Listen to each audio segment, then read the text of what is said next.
What's up YouTube? On this channel we've covered the vast majority of Knights of the Old Republic with the special weapons you can buy. We've covered the best weapons to get for free, we've covered the same for pistols, rifles, and heavy blasters. Well, now it's time to cover the best of the rest that you and your companions with legs and a beating heart can equip on every facet of their body.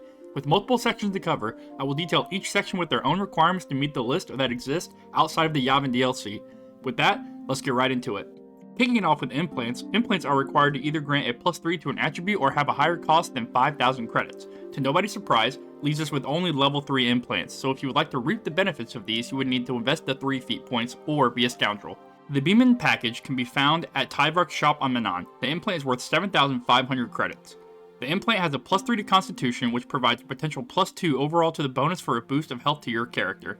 The cardio power system can be gotten from Roland Wan on Manaan and Mika Doran's shop on Korriban. The implant is worth 15,000 credits at Mika where it can be purchased, so that will be considered the worth. The implant has a +4 Constitution, which will provide the guaranteed +2 to your character's Constitution bonus, granting a good health benefit. The cyber reaction system can be gotten from either Eli Gand or Matt and Dassel on Kashyyyk, depending on when you attempt to purchase it. The implant is worth 7,500 credits. The system grants a +3 to dexterity, so this provides a great benefit to those using light or medium armor, Jedi robes, or wielding blasters. This could provide the +2 on an odd number dexterity bonus and could get your character to threshold the armor with decent stats and supporting gear. The Gorgelin reaction system can be obtained from Mika Doran on Korriban at a cost of 15,000 credits. Similar to the previous two, this one bumps the dex bonus to a +4 and guarantees the +2 bonus of the previous implant. I will group the Nevardan Regenerator and Sith Regenerator as both can be gotten on Korriban. The Nevardan is received from Mika Doran for 12,750 credits, and the Sith one is gotten from the Circa store for 8,500 credits. Both of the Regenerators provide a +2 to regeneration. This number indicates that 2 points of health will be gained every 2 combat rounds, 6 seconds of real time. The only other source of regeneration like this is Revan's robes, HK repair upgrades, and Canderous' special ability. This is why these are so highly valued, as the only other means of healing is through force means, medpacks, level up, or the rapid transit to the Ebon Hawk. For head equipment, I held the minimum cost associated with qualifying items at 2,000 credits. This qualified a total of 8 pieces of equipment. Starting with the combat sensor, the sensor can be found at Tyvark's shop on Manaan at a cost of 6,000 credits. The sensor supplies the user with a +2 to dexterity and the bonus feats for weapon focus on both the blaster pistol and the blaster rifle. With a +1 bonus to the dex attribute and weapon focus for blasters, you can plan a blaster wielding character to gain the +2 to attack and a +1 to defense and get a decent boost to overall character performance. The pistol targeting optics is also found on Manaan in Tyvark's shop and can be gotten for 8,000 credits. The targeting optics ditches the dexterity and blaster rifle focus for combat pistol feat for weapon focus and weapon specialization. Characters using pistols gain a +1 to attack and a +2 to damage. The heavy targeting optic is found on Korriban in the Zerka store and is worth 9,000 credits. The heavy optics provide the same specialization for blaster rifles and blaster pistols with the same +1 to attack and +2 to damage. For both sets of optics, you would choose them to gain a pure damage output over the added defense of the combat sensor. In my opinion, getting a +1 to defense and a +2 to attack outweigh the gain +2 damage, as potentially hitting more and dodging more enemy attacks will let you output more damage over the course of a battle. Let me know your opinion on this. The Circlet of Suresh is found in the Shadowlands from the Torrentitech Ritual Beast. The Circlet is worth 9,000 credits. The Circlet provides a +5 to Wisdom for light-sided characters and is the #1 head equipment item in the game for any of your force-wielding characters. +5 to Wisdom carries a guaranteed +2 and a potential +3 to your Wisdom modifier, and that will affect your force powers, total force points, and saving throws against other force wielders. Even if you only use the force to heal, you can gain the ability to heal like 2 more times, maybe even 3 with the max light side alignment. Absolutely underrated in cost, a must-have for any playthrough for a light side force user or party member. The gear also has some insane lore that makes the game's fights with the Torrentitech vastly more important and interesting to see. The stealth field reinforcement can be obtained from Kratos Your Call on Dantooine for 2,400 credits. The reinforcement provides a +8 to the stealth skill and is restricted by light armor proficiency. The proficiency is pretty useless, and I believe every character has a light proficiency.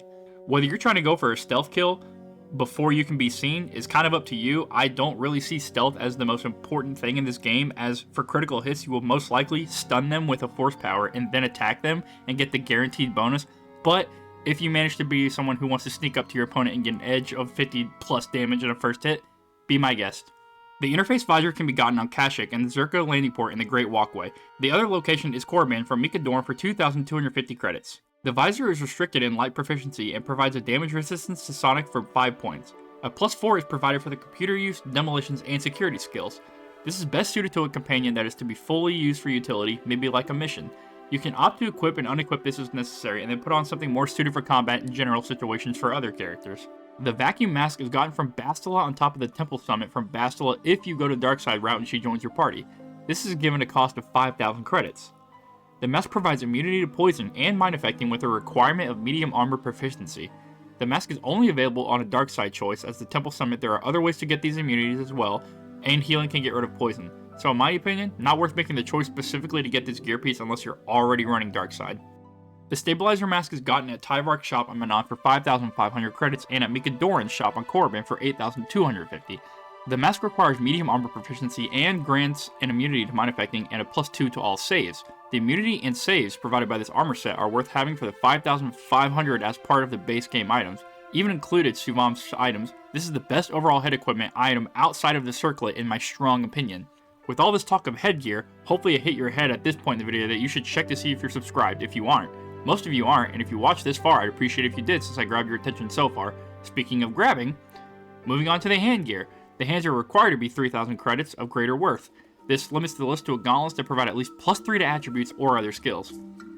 The Sith Power Gauntlets are found in the Starforge system from the Dark Jedi in the Temple main floor and from Bastila at the Summit.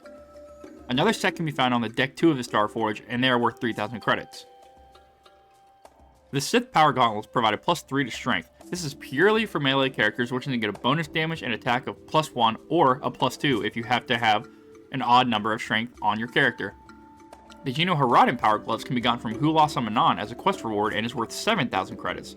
With a +4 to Strength, the guaranteed +2 added to melee damage and chance to hit makes this an easy grab from Hulas that is worth some dark side points. The Dominator Gauntlets can be found on Korriban with Mika Doran for 22,500 credits. These gauntlets are going to break your bank. You better be planning your run to either have another gear item to get a +6 or have planned out an odd attribute score so you can guarantee the +3 bonus. If not, then I would say save your money and get yourself the Geno Haradan for some dark side points instead. The Karrakin Gauntlets are found on Tatooine in the docking bay area from Mktuin Jus Orgu. The gauntlets fell for 7,500 credits. The Karrakin provides a +1 to dexterity and a +3 to all saving throws. This is an amazing set for defensive resources and a potential game for dexterity bonus for blasters and melee users alike. The Infiltrator Gauntlets can be found on Dantooine at the Jedi Enclave from Kratos Recall. The gloves can be purchased for 7,000 credits. The gloves provide a +4 to the computer use and security skills and then a +1 to dexterity. These gloves are for infiltrating and would most likely be used in situations where you need a stat buff more than battle ability. For instance, the Leviathan section could benefit from these when slicing the computers and doors. The arms are comprised of shields and a single armband, Brajik's armband.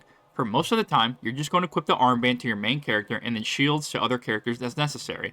For these, the required cost to beat is 1,250 credits as they don't necessarily have a high value due to the higher availability than other gear. Final note is that each gear piece that lists electrical damage mitigation is wrong, and Force Storm will hit you through all your shields. The Achani Dueling Shield can be found in 5 locations. Tatooine and Kashyyyk come from Dark Jedi enemies, Manon can be found in the Sith base, in the KOTOR control room on a corpse, and finally on Korriban on Shardan. Each of these come with a value of 1,680 credits.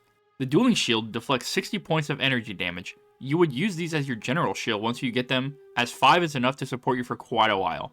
The Usanus Dueling Shield can be found on Korriban in the Shyrak Cave from Talia May. The shield is worth 1,960 credits. The Usanus deflects 100 points of energy damage and is the second best shield in the game for damage mitigation, used toward the end of the game during the Starforge, Rakuten Temple, and Dark Jedi fights. The Verpine Prototype Shield can be found on Admiral Carth on the Leviathan, 3 of them on the Starforge system, Rakuten Planet, and 10 are available for purchase for 3,360 credits from Mika Doran. The Verpine Shield is listed in-game to deflect 70 points of damage. However, in reality, according to the feedback console, the shield can deflect up to 120 points of energy, sonic, cold, and heat damage. With every type of damage mitigated besides electrical and physical, this should be equipped to carry you through the Starforge's many blasters, lightsabers, and grenades being thrown your way, and to deal with Malak. The Mandalorian Power Shield can be gotten from Dantooine from Zulon Centaur, one of the Geno Haradan bounties. The shield is worth 1,400 credits. The Power Shield blocks 30 points of energy, bludgeoning, piercing, and slashing damage. As this shield blocks only 30 damage, most of its value is in blocking physical damage, so save it for a physically demanding fight such as a Torrent attack. The final section of belts will be required to meet a worth of 3,000 credits and qualifies 5 different belts. Calrissian's Utility Belt can be gotten from Kratos Recall on Dantooine for 3,000 credits. The belt provides a +3 to the computer use, demolitions, repair, and security skills. This high utility belt will save you resources and break into enemy bases with ease, however, no battle strength will be gained to be prepared otherwise. The Adrenaline Stimulator can be gotten from Mikadorn on Corbin for 18,000 credits. This belt is highly rated for survival with a +4 to all saving throws and a +2 to dexterity, given that you are guaranteed a point to blaster hit chance and defense. This is the best stats for a belt in the game for combat, so if you just happen to be richer than you can imagine, it's worth the investment for endgame. The CNS Strength Enhancer can be gotten from Kratos Your Call as well for 8,500 credits. This belt instead opts for all battle enhancement with a +2 to strength and a +2 to all saves. I highly recommend this belt to be equipped for the main character for the end of the game if you are more focused offensive. The Adrenaline is better overall, however, if your defense isn't maxed out on your armor and 2 less saving throw points. However, you can save a pretty penny in comparison. The Thermal Shield Generator can be found on Tatooine from Mictlan June Orgus in the docking bay and the north beach of the Rakuten planet in the Starforge system.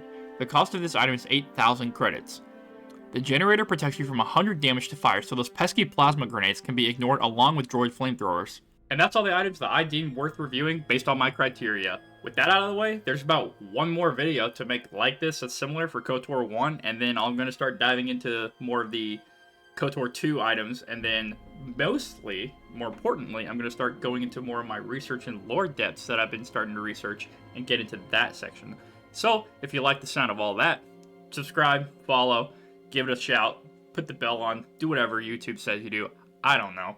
If you want to check out more, go to my Twitch. I will be streaming on Twitch. I'm pretty far into a KOTOR 2 Force Only run, so if they're interested in watching any of that, go ahead and check that out. I would appreciate any follows there, and just come hang out with me when I stream live. With that, out of the way, remember, man is lost without the sauce, but the same man can get lost in the sauce. Have a wonderful rest of your day. Peace.